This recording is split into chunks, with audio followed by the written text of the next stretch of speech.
The monster that Weimar was drilled out of the wall, scared out of the house. Coincidentally, I bumped into Darway who was returning home. Then they called for Sheriff Jack. Weimar told him what happened just now, but Jack turned the house around all over. I haven't found the monster that Weimar mentioned either. Even the wall he mentioned is intact. He understands the pain of a mother losing her child. I also had hallucinations when I lost my daughter, but he still couldn't bear it. Tell Weimar the news of Xiaowei's death. But Weimar never believed.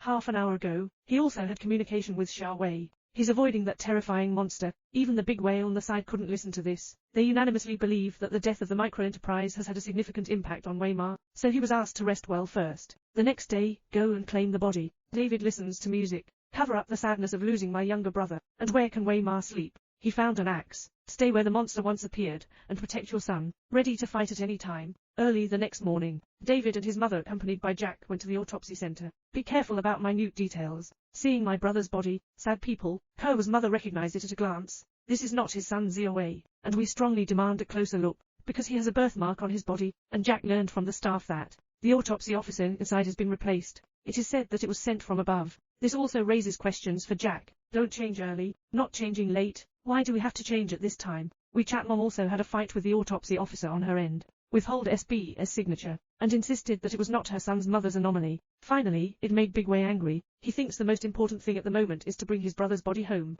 and then bury it properly. But her mother's resolute and different attitude completely disappointed her. The two of them also left unhappily. Xiaomei looked at her best friend's last photo alone on this side, sad and sad. Suddenly discovered a familiar figure in the photo. He found David to understand the situation, but David told him that could be the reason why the focal length was not adjusted properly. Xiaomei talked about the strange figure she saw again, and his words also attracted the attention of Great Wei. When David says if the other person has no face, looking at Xiaomei with a surprised expression on her face, only then did David realize that his mother was not talking nonsense. So she took Xiaomei and redeveloped the photos of her best friend. This time they clearly saw a humanoid faceless monster in the photo. Darwei now believes that her mother is not crazy. Xiaowei may really be like her mother said, not dead. Meanwhile, in order to prove that he did not lie, he used his superpowers to find Xiaowei again. Xiaosui grabbed the intercom with a surprised expression on his face, but the signal suddenly interrupted. This also makes him believe that the microenterprise is still alive. Subsequently, he gathered a few friends together, tell them the news that the microenterprise is still alive, but the wireless signal at home is too weak. They need to find a stronger radio station to reach Xiaowei. So I thought of the school's audio-visual laboratory. In order to smoothly enter school on the 11th, Xia Shuai dressed up 11 meticulously. After wearing a wig, a completely new 11 appeared in front of everyone. My friends were stunned in an instant, and 11 was almost captivated by his true body. They came to the school's audition laboratory, but I found the door locked. Just as they were planning to let 11 break through with superpowers, the physics teacher suddenly showed a guilty conscience, and they didn't know how to explain it. But the teacher mistakenly believed that these were a group of stinky kids who love science, and require them to attend school first. In-person meetings for small and micro enterprises. After speaking, I threw the key to them. At the memorial service, everyone is silent. Only the school bully, who often bullies a few of them. Throughout the entire journey, with a playful smile on his face, 11 Xiaosui, who was angry about it, felt like he needed to do something. So after the end, he bravely stood up against the school bully for the first time. The people around him were also surprised by his bravery. Just when everyone thought he was going to be beaten up, a strange scene happened. The school bully has been locked down. Then a warm current flew down. This moment caused ridicule from all the students in the room. Xiaosui instantly understood. It was 11 who helped himself with his superpowers. Subsequently, they quickly arrived at the audio-visual laboratory. Xiaosui follows the requirements of the 11th. Increase the radio signal to a maximum of 11. Close your eyes. Concentrate on recalling the appearance of the microenterprise. It turns out that his father Lao Bai once conducted the same experiment for him. After remembering a person's appearance, concentrate on meditation. No matter where that person is, he can use various devices that occur. Send the other person's voice over. At this point, everyone looked at 11 nervously, and suddenly the light bulb in the room went out. The radio station also began to hear crashing sounds, and the voice of Xiaowei shouting for their mother.